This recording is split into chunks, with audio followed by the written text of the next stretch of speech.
In the book, Janie appreciates the perfect simplicity of nature as she witnesses the relationship between the bees and the pear tree flowers. We start out our movie with young Janie under a pear tree to capture this moment and the harmony Janie searches for because of it.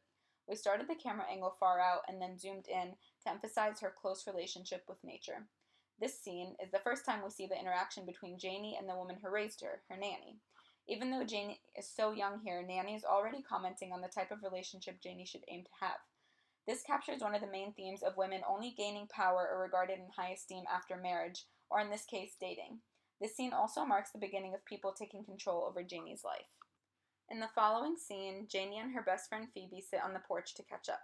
We use the direct quote, "I know exactly what I gotta tell you, but it's hard to know where to start at," in the dialogue between the two to represent the huge role the Southern Black dialect played throughout the novel. This scene is really important because this is when we first see the effects of the pear tree on Janie's sexuality. The pear tree is seen as a symbol of Janie's newfound maturity as a woman, and consequently kissing Johnny demonstrates how truly moved she was.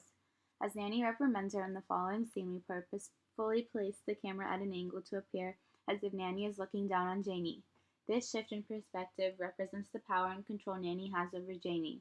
At this point, we also incorporate the quote, "Look at me, Janie, don't sit there with her head hung down."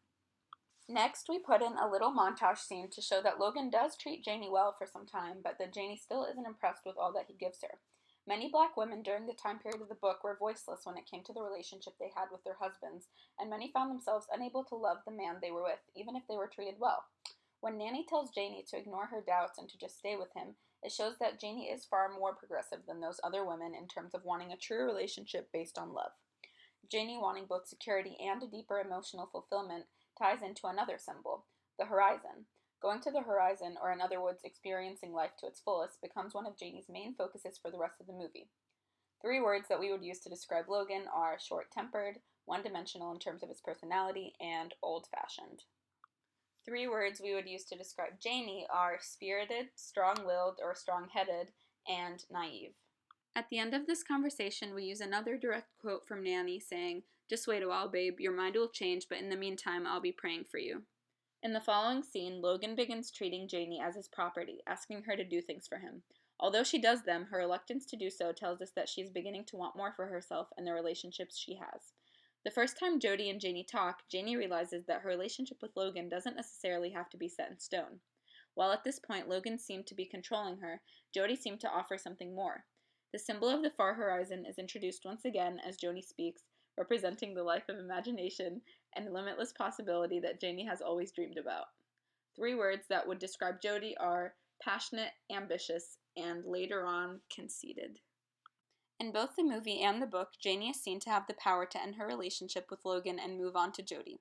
This transition was sudden in both the novel and our film, but shows how quickly Janie realizes that she wants more in life than just financial security and status. She hoped to find a partner that would treat her as an equal, and she believed that she would find that in Jody. In our breakup scene between Janie and Logan, we use a long shot to show their whole bodies. This angle allows us to see their body positioning as they fight and allows us to see Janie as she walks out the door. For some reason, Avishii kept smiling through all the takes, so we'll just pretend that she was actually angry. In Jody's speech, we use a medium shot to capture him with no other distractions in view. We showed Jody's driven nature and overall masculine power in the movie through his campaign for class president. The fact that he was running with no competition mirrors his mayoral role in the book, since when they show up to the town in Florida, Jody automatically takes control of the town with no opposition. His speech mentions the various things he hopes to install or bring forth during the new school year, which relates to the amenities he installs in the book, like the street lamp and the new store. In the next scene, we briefly show Jody telling Janie to put her hair up. Though we didn't have much time to explain it in the movie, the book uses Janie's hair as a clear symbol of her femininity and power. It represents not only her strength, but her unorthodox personality as a woman in that time period. The fact that Jody is telling her to put her hair up in this scene represents his increasing control over her and his transition into an overbearing, conceited person. In the fight scene that follows, we show Jody standing up and Janie sitting to demonstrate the control he gains over her throughout their time together. At the end of the fight, Janie pulls out her hair tie and releases her hair as a way to show that he no longer has power over her. Once again, her hair is a symbol of her liberation and individuality as a woman. While in the book they end the relationship between Jody and Janie with Jody's death, we decided to end the relationship because of Jody's inability to treat Janie as an equal, as well as his dissent in caring for his health. Basically, we say he gets fat. Janie's insults and accusations of him turning into a pig are similar to the insults she gives him in the book as his body becomes more feeble due to his sickness. She uses these words as a way of taking apart his masculinity and power and presenting herself as the powerful one. In the following scene, we see TK coming into Janie's store and them hitting it off immediately. Just like in the book, TK treats Janie as an equal in everything he does. He jokes with her and comes into her store basically every day. Though in the book there's obviously more in terms of her developing emotions for him, we had to rush these feelings in the movie. However, we do use a narration to make it clear that Janie is completely in love with him. At the end of the next scene, we take a reaction shot of Tea-Cake in response to Janie to represent his quick attraction to her. He smiles playfully and says he will come back for something else, hinting that the something else is more than just baked goods. After they begin dating, we show TK coming to Janie's house and asking her on a proper date. In the book, they display this date at a public town picnic, but due to various circumstances, we stuck with an ice cream date. The two girls gossiping to the side, me and Mackenzie, are just there to represent the drama and gossip surrounding the blossoming relationship between the two. The next few scenes show Tea-Cake and Janie either enjoying themselves around the neighborhood or Tea-Cake teaching Janie how to do something. In the book, the main skill she learns is how to shoot a gun, and eventually Janie even becomes more skilled at it than Tea-Cake himself. In the movie, we showed Tea-Cake teaching her how to jumpstart a car and how to dab, both very important life skills. The scene with them in the flower garden is considered a full shot since it captures their whole bodies as well as the scenery they're in. 4 words we would use to describe Tea-Cake are lively, humorous, adventurous, and carefree. The hurricane that ensues after these scenes is our last and final symbol. The storm represents the destructive force of nature, contrasting with the original 2 symbols of beauty and the pear tree and the horizon imagery.